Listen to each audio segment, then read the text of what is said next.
Alon Ohel was born on the 10th of February 2001 in Lavon, a quiet community in Israel's Upper Galilee region. From an early age, Alon was known for his calm demeanor, deep thoughtfulness, and artistic soul. He grew up in a loving household with his parents, Idit and Yaakov, Kobi, Ohel, and his siblings, a brother and a sister. His family described him as sensitive, compassionate, and gifted, a young man whose heart was as gentle as his music. Love for music and early aspirations. Alon's journey into the world of music began when he was just 9 years old. What started as a childhood hobby soon turned into a lifelong passion. His natural ear for melody and emotion made him stand out among his peers. Over the years, he mastered the piano, developing a unique style that blended both classical precision and modern jazz influences. Friends and mentors recall that Alon's music was more than just sound, it was storytelling.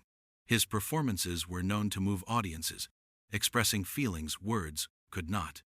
He often played at local community events and private gatherings, where his talent drew admiration and respect. Alon had plans to continue his musical education at the Rimon School of Music, one of Israel's most respected institutions for contemporary and jazz music. He also dreamed of relocating to Tel Aviv, where he hoped to collaborate with other young artists and pursue a full-time career in music composition and performance. October 7th, 2023, the day that changed everything. On the 7th of October 2023, Alon's life took a tragic turn. He was attending the Nova Supernova Music Festival, a large outdoor event near Re'im in southern Israel, celebrating peace and freedom. The festival was filled with music, dancing, and joy, until Hamas militants launched a surprise and deadly attack. As rockets began to fall and gunfire erupted, chaos swept through the crowd. Thousands of festival-goers ran for their lives, trying to escape the sudden onslaught. Alon and several others sought shelter in a nearby bunker, later referred to by survivors as the death shelter. Tragically, that bunker was attacked. Many people inside were killed, while others, including Alon, were abducted and taken into Gaza. Reports indicate that he sustained serious shrapnel injuries, particularly to his eyes, during the assault. Life in captivity. For months, Alon's whereabouts were unknown.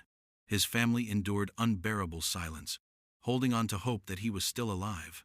His mother, Idit Ohel, became one of the most outspoken advocates for the hostages, appealing to both Israeli and international leaders to do everything possible to secure their release. Accounts from released hostages later revealed that Alon was seriously wounded during the attack and had been denied proper medical care while in captivity. He was believed to be chained by his legs and kept in harsh conditions that left him weak and malnourished. His family and supporters repeatedly voiced concern that he might lose his eyesight if medical treatment was not provided. In September 2025, after nearly 2 years of uncertainty, a video released by Hamas showed Alon alive but frail. It was the first public proof that he had survived. The footage gave his family and supporters renewed hope, though it also revealed the severe toll captivity had taken on him. Release and return home. On the 13th of October 2025, after 492 days in captivity, Alon Ohel was finally released as part of a ceasefire and hostage exchange deal. His return marked the end of an unimaginable ordeal for both him and his family. When Alon was reunited with his loved ones, he was physically weak but emotionally resilient. Those close to him described his recovery as slow but steady. His first moments back home were filled with tears, relief, and gratitude not only for his survival but also for the strength that had carried him through the darkest period of his life. Life after release. Since his return, Alon has become a symbol of endurance, hope, and the human spirit's power to overcome suffering. His story continues to inspire people around the world who followed his journey from the day he was abducted to the moment he was freed.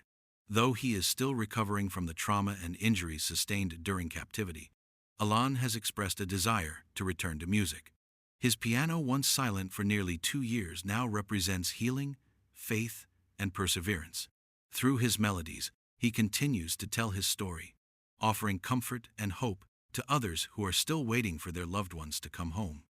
Personal life. As of now, Alon Ohel is not married and has no children.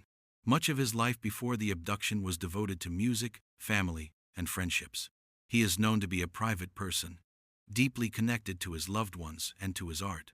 Legacy and significance. Alon's story is not just one of survival, it's a story about the resilience of the human heart.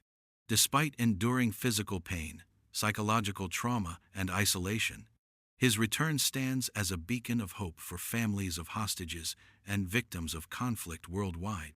Through his courage and quiet strength, Alon reminds the world that even in captivity, the spirit of music and hope cannot be silenced. His name will forever be linked not just to tragedy, but to triumph over fear and darkness.